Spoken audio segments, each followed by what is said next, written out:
Bismillahirrahmanirrahim. Assalamualaikum warahmatullahi wabarakatuh. Di sini saya akan memperkenalkan diri terlebih dahulu. Nama saya Fauzul Azmi. Saya mahasiswa Universitas Banten Jaya, jurusan Teknik Informatika Fakultas Ilmu Komputer. Nah, di sini saya akan berbagi sedikit ilmu apa sih memori eksternal itu. Nah, semoga materi ini bisa diterima dan dipahami oleh teman-teman semuanya ya. Oke, langsung aja kita ke materi. Apa sih memori eksternal?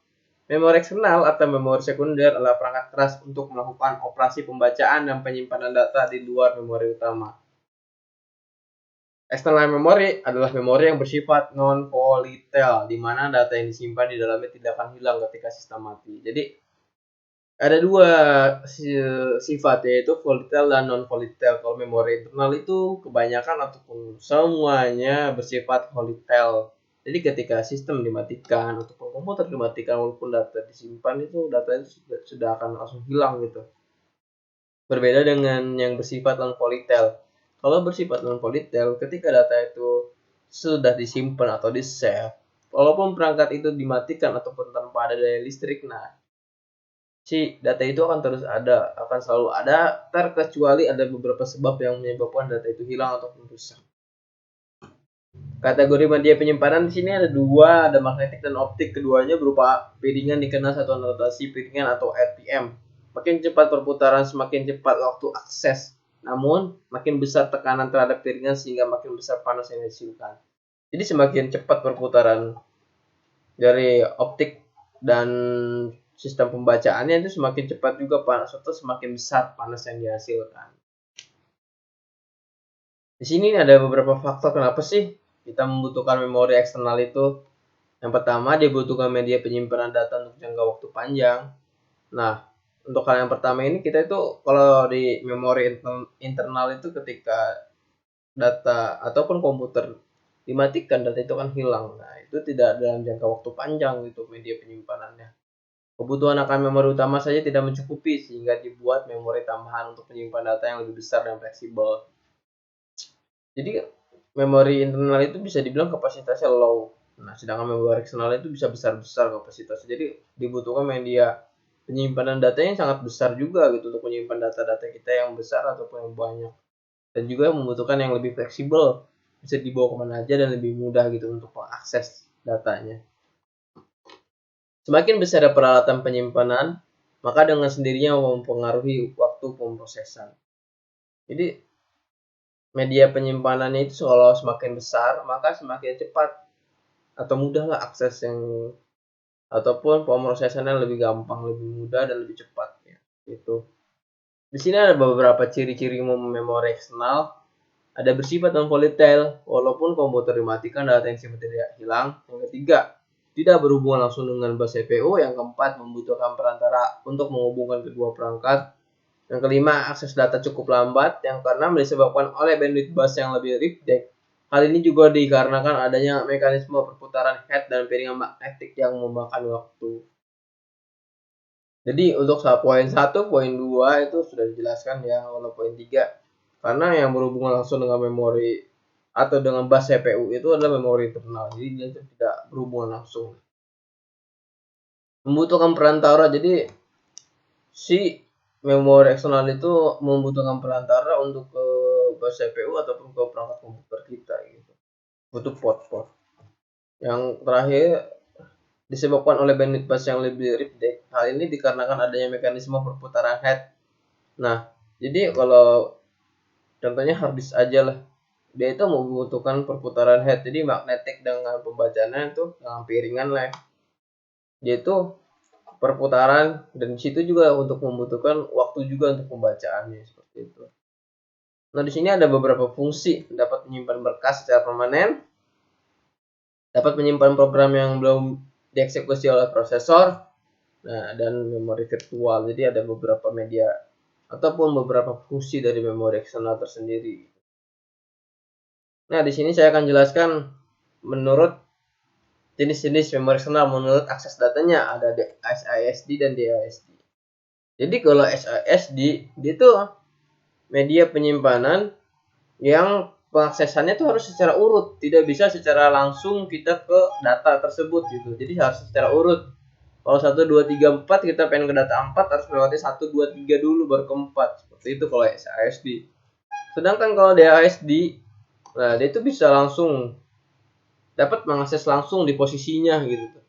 Jadi misalkan ada 1, 2, 3, 4, kita bisa langsung mengaksesnya ke nomor 4 seperti itu. Nah, untuk berdasarkan karakteristik bahannya, di sini terdapat ada 4. Ada punch card, ada magnetic, optical disc, dan magnetic tape.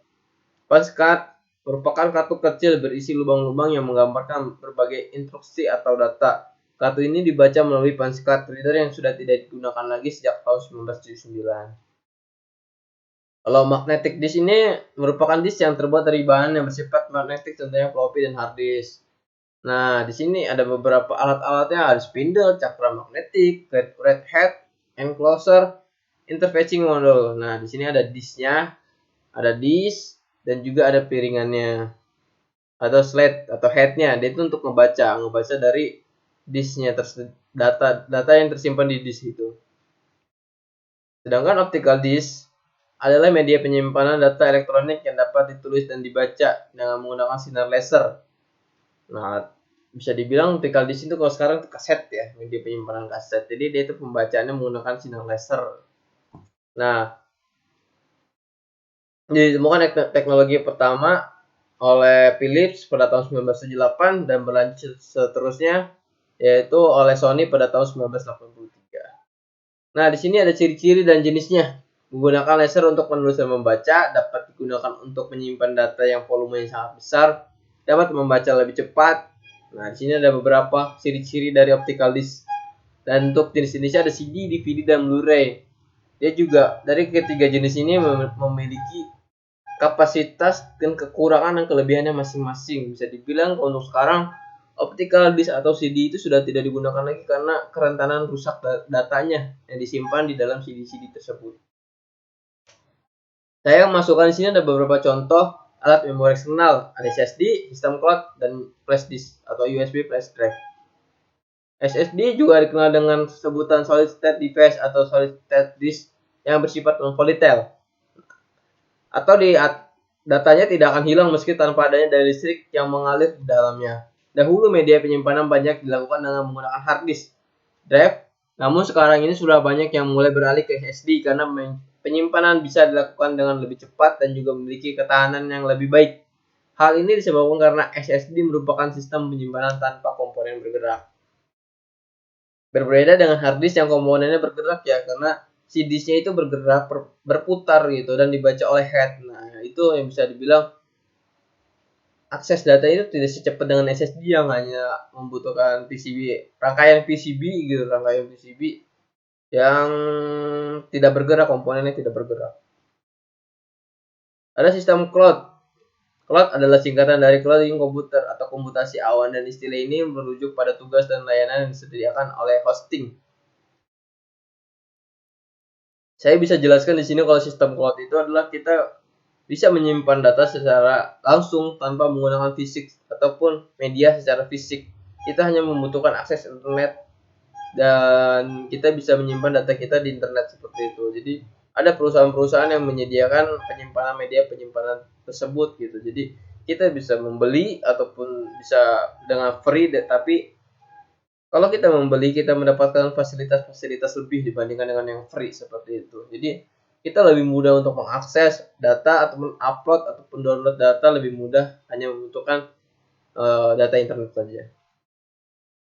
Sudah, di sini ada pengertian flash disk. Flash disk adalah salah satu media penyimpanan data portable yang dapat dihubungkan melalui port USB suatu komputer atau laptop sebagai komponen penyimpanan. Pada awalnya keberadaan flash disk tidak terlalu vital seperti saat ini.